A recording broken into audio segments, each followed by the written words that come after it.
अप्पे पात्रामध्ये मका टाकून तर बघा, तुमचा ना अजिबात विश्वास बसणार नाही. इतकी पौष्टिक, झटपट आणि अशी अप्रतिम रेसिपी मी दाखवणार आहे.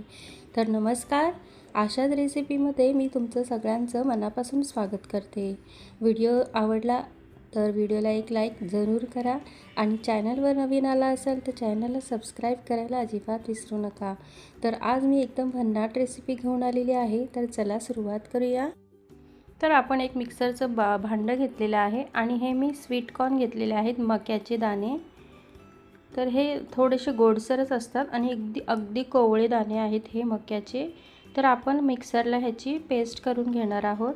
ह्याच्यामध्ये आपण बिलकुल पाणी वगैरे काहीच न घालता फक्त या मक्याची पेस्ट करून घेणार आहोत. एकदम बारीक अशी पेस्ट करायची. तर बघा, या पद्धतीने आपण ही मक्याची अशी पेस्ट केलेली आहे. एकदम अशी बारीक केलेली आहे बघा, अजिबात अशी जाडसर वगैरे नाही ठेवलेली आहे. तर ह्या पद्धतीने आपण ही पेस्ट बनवून घेतलेली आहे. आता एक मिक्सिंग बाउल घेतलेला आहे आपण. त्या मिक्सिंग बाउलमध्ये आपण जी पेस्ट बनवून घेतलेली मक्याची ती आपण या बाउलमध्ये काढून घेऊया. तर सगळी पेस्ट आपण या पद्धतीने सगळी अशी काढून घेऊया. एकदम पौष्टिक आणि भन्नाट रेसिपी होणार आहे आज, तर व्हिडिओला स्किप नका करू. तर आता हे मी तांदळाचं पीठ घेतलेलं आहे. तर हे मी तांदळाचं पीठ 3 चमचे वापरणार आहे याच्यामध्ये. तर बघा, एकदम मोजून काटोकाट भरून चमचे आपण 3 चमचे आपण तांदळाचं पीठ वापरलेलं आहे. आणि हा आता मी रवा घेणार आहे. तर रवा फक्त मी 1 चमचाच घेणार आहे. पूर्ण फुल भरून मोठा चमचा आपण रवा घेतलेला आहे. आता हे आपण मिक्स करून घेऊया, रवा, तांदळाचं पीठ आणि जी मक्याची पेस्ट केलेली ती आपण छान अशी एकजीव मिक्स करून घेऊया. तर आता बघा, मस्त आपलं बॅटर असं मिक्स झालेलं आहे. छान असं एकजीव मिक्स झाल्यानंतर आपल्याला ह्याच्यामध्ये आपण 1 चमचा दही घेणार आहे. हे एकदम असं घट्टसर दही घेतलेलं आहे, आंबट नाही आहे. तर मी हा कांदा घेतलेला, हा छोटा कांदा एकदम असा बारीक चिरून घेतलेला होता कांदा, तो पण आपण टाकलेला आहे याच्यामध्ये. आणि 2 अशा बारीक चिरलेल्या मिरच्या वापरणार आहोत. तिखट तुम्ही तुमच्या चवीनुसार वापरा. आणि थोडीशी आपण कोथिंबीर पण टाकलेली आहे. आता हे सगळं जिन्नस आपण मिक्स करून घेऊया. छान असं मिक्स करायचं आहे.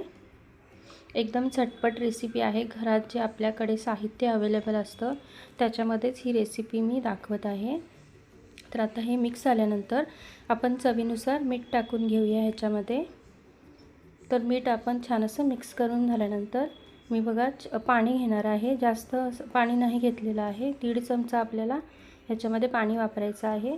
कारण बॅटर आपल्याला थोडंसं असं लूज पाहिजे, एकदम घट्ट पण नाही करायचं, थोडंसं लूजच ठेवणार आहे मी. कारण ह्याच्यामध्ये आपण रवा वापरला आहे, त्याच्यामुळे थोडंसं पाणी टाकल्यामुळे म्हणजे रवा थोडा चांगला असा फुलेल. तर आता मी थोडंसं हे काश्मीरी लाल तिखट म्हणजे अर्धा चमचा काश्मीरी लाल तिखट वापरणार आहे मी. तर हे पूर्णपणे ऑप्शनल आहे. तुम्हाला लाल तिखट नसेल वापरायचं नका वापरू, कारण ह्याच्यामध्ये ऑलरेडी आपण हिरवी मिरची पण वापरलेली आहे. जर तुम्ही लहान मुलांसाठी हे करत असाल तर तिखट थोडं बेतानेच वापरा. तर आता हे सगळं आपण मिक्स करून घेऊया बॅटर. छान असं आपलं बॅटर बघा तयार झालेलं आहे.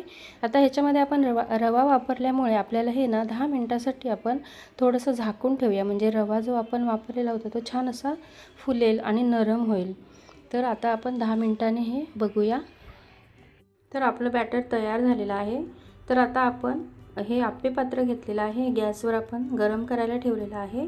आणि आता आपण थोडं ह्या आप्पे पात्रामध्ये चमच्याच्या साहाय्याने तेल ओतून घेऊया. तुम्ही तुपात जरी बनवलं तरी पण चालेल.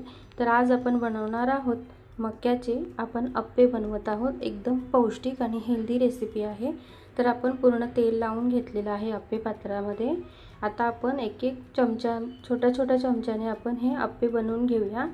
तर या पद्धतीने सगळे आपण अप्पे असे टाकूया मिश्रण अप्पे पात्रामध्ये.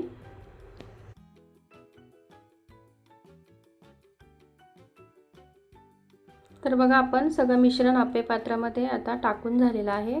आता आपल्याला हे शिजवण्यासाठी आपण 2 मिनिटासाठी झाकण ठेवूया, म्हणजे एका साईडने छान असे क्रिस्पी होतील आणि छान असे मक्याचे अप्पे चांगले शिजायला पण मदत होईल. त्याच्याकरता आपण झाकण ठेवून छान असे एका साईडने शिजवून घेतलेले आहेत. तर बघा मस्त सोनेरी कलर आलेला आहे आणि खूप छान असे वरतून ना असे कुरकुरीत होतात आणि आतून असे सॉफ्ट होतात.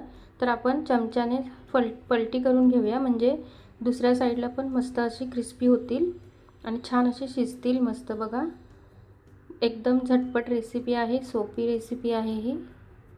तर आपण सगळे असे पलटी करून घेतलेले आहेत आणि पुन्हा एकदा आपण हे झाकण ठेवणार आहोत ह्याच्यावर. तर बघा आता आपण दुसऱ्या साईडने बघूया झालेत का नाही. तर बघा दुसऱ्या साईडने पण छान असे रंग आलेला आहे आणि छान असे शिजलेले पण आहेत मस्त. आपले आप्पे तयार झालेले आहेत. असेच आपण सगळे आप्पे बनवून घेणार आहोत आता. एकदम नाश्त्याचा वेगळा आणि भन्नाट असा प्रकार बनवलेला आहे आपण आज आणि एकदम हेल्दी आहे. मुलांना तर नक्कीच आवडेल ही रेसिपी. तर आपण छान असे शिजवून घेतलेले आहेत बघा आप्पे. आता आपण हे काढून घेऊया एका छोट्या डिशमध्ये.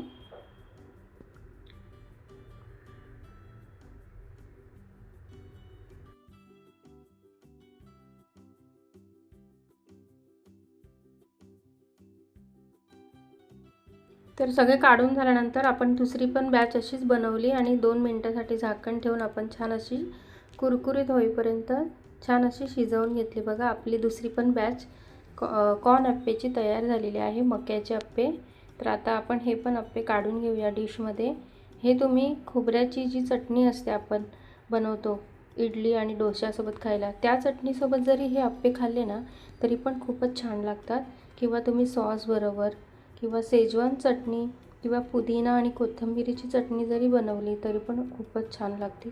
आणि नुसते जरी खाल्ले तुम्ही स्नॅक्स म्हणून तरी पण खूपच छान आणि हेल्दी आहेत हे. तर आपले आप्पे सगळे आपण असे काढून घेतले डिशमध्ये. तर बघा आपले सगळे आप्पे हे तयार झालेले आहेत. आपण हे आता गरमागरम सर्व करूया मस्त डिशमध्ये. हे तुम्ही नुसते जरी खाल्ले ना तरी पण खूपच छान लागतात. तर बघा आता आपण तोडून पण दाखवणार आहोत एक अप्पे. एकदम छान असे वरून कुरकुरीत आणि आतून असे पोकळ होतात. आपण ह्याच्यामध्ये इनो किंवा सोडा अजिबात वापरलेला नाही आहे, तरी पण अगदी टम्म फुगलेले आहेत बघा. तर माझी झटपट आणि चविष्ट मक्याची आप्याची रेसिपी तुम्हाला आवडली असेल तर व्हिडिओला एक लाईक नक्की करा. तुमच्या मित्रमैत्रिणींसोबत शेअर करा आणि अशा सोप्या स्वादिष्ट रेसिपीसाठी माझ्या अशाच रेसिपी चॅनलला सबस्क्राईब करायला विसरू नका.